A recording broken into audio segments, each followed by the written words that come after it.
Introducing the Concord Ultimax car seat. Now this is from birth up until 4 years of age, and the reasoning behind that is it's rear facing initially up until 9 kilos or 20 pounds, which is about a 9-10 month, can be anything up to a year. It's then forward facing. So I'm going to talk through the seat part first of all. You have got this really nice heavy padded head support here, and you've also got shoulder straps, again that's padded, a padded crutch strap, and I've got a 5-point harness on here. All of your fabric comes off for washing. Your headrest adjusts once you've loosened off your straps, and that comes up again very, very easily. Speaking as a female, females have had a problem trying to get their seat unit off of the base unit, and there is a slightly easier technique, because what you've got is just grey handles on the side here that you need to squeeze in, and because we're not quite as strong as men, that's possibly where we're struggling. So to make it slightly easier for yourself, if you tip the whole seat unit up, give yourself a little bit of a gap at the back of your seat, and then what you're doing is squeezing with your handles, and then what you're doing is actually sliding off your seat unit. Now guys, if I can do that, anybody can do that, trust me. So just removing that out of the way for a moment, and then we're going to talk about the carcass itself. Now it looks quite complicated. I've got blue bits here and I've got red bits. For those of you that know about car seats, anything that's a blue routing means that it's rearward facing, red routing means that it's forward facing.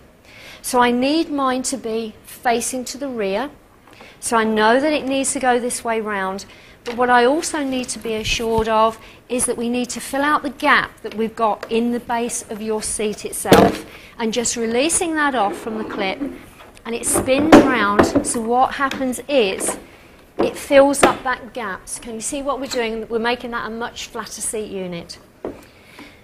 Rearward facing, blue routing, so I've got some in front of me and I've got one behind here.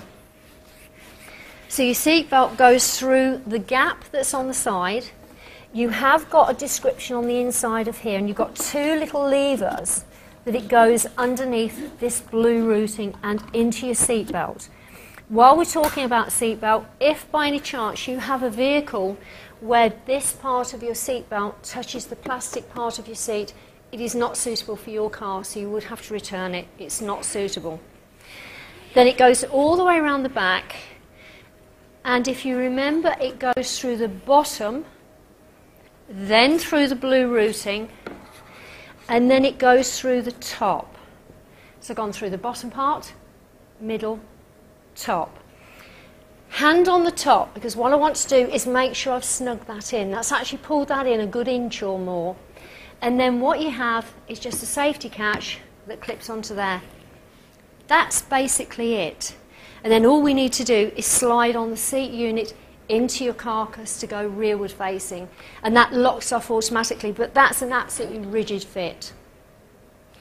To take it out, releasing off that blue safety catch, all the way through, releasing off your seat belt, and again, just releasing it from underneath those blue clips. It has like a little hook underneath, so it is a very, very secure unit. And then just taking that out.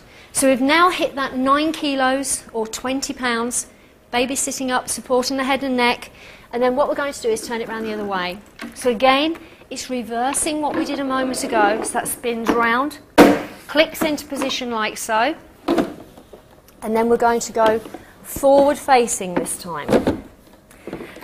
That blue clip, just make sure that clips up out of the way. We don't want that catching on anything and making this an untight fit. I want it as tight as I can. So, ignoring the blue this time, we're going red. Seatbelt comes out, it goes through the red routing here, underneath the one that's there, and again through this one, into your seatbelt, and clicking in. Exactly the same thing. We know it fits okay because we tried it earlier and we haven't got that where we've got the clip touching. So nice straight seatbelt, no twists, no turns.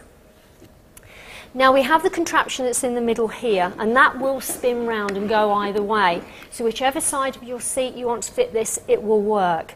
Because I've got mine here, I need to have it at that angle. So I'm just releasing off the clip first of all, making sure I'm making it easy for myself to attach through. So it's going through the metal one first, the red one as well, making sure, have I got it through top and bottom? Yes, I have. And then your final part, just lock that off, so we're in. And all that you're going to do is tighten that up. So give it, I don't know, 3, 4 little twists. Because what we're doing is with the seat belt, we're snugging that into the seat. Now, if by any chance, I've got this quite level at the moment, as it goes on, if by any chance it starts to tip down at this end, which is where we've got it secured in, and it very often will, put a little bit of weight on there and just give it one more little go. And what that does, it evens it up, makes it a nice neat fit, and just clipping that into position. If we do need to make sure that that is nice and level, at this point we can. And then your final part is to attach on your seat. But that is absolutely rock solid now. While we're talking about it and before I put the seat unit on, there is one very important feature that you do need to be aware of. Please do not ever undo your seat belt here without undoing your safety catch. And the reason behind it is because it's tensioned off, it will actually stay there. The way that we take it out is to release off the clip. What we need to do is pull on that clip once more, so you'll hear the ratchet go. You've got a grey clip that's ribbed on the top, so just pushing that away from yourself, pressing down firmly with your clip, and you will actually feel it go, so you will know that you've done it correctly. And then all we need to do, take that out of there, and we've got that released off. And then it's like we said earlier, it was the grey clips on the side here. This time it's your green part here, and I've got one my side as well. And all that you're doing is just lining that up to the opening where it will just take your car seat into it, and then literally bang it down. That is about as solid as you can get it. The only thing that we haven't talked about, in the rearward position, you will need to have that fully reclined. And again, with this position at the front, forward facing, it's just twisting the bar on the front, and that will allow your reclined position. There's 4 on there. But as I say, rearward facing, fully reclined all the time. We want baby completely flat. And then as an older child, if they do fall asleep, it's nice and easy to do that. It's your Concord Ultimax.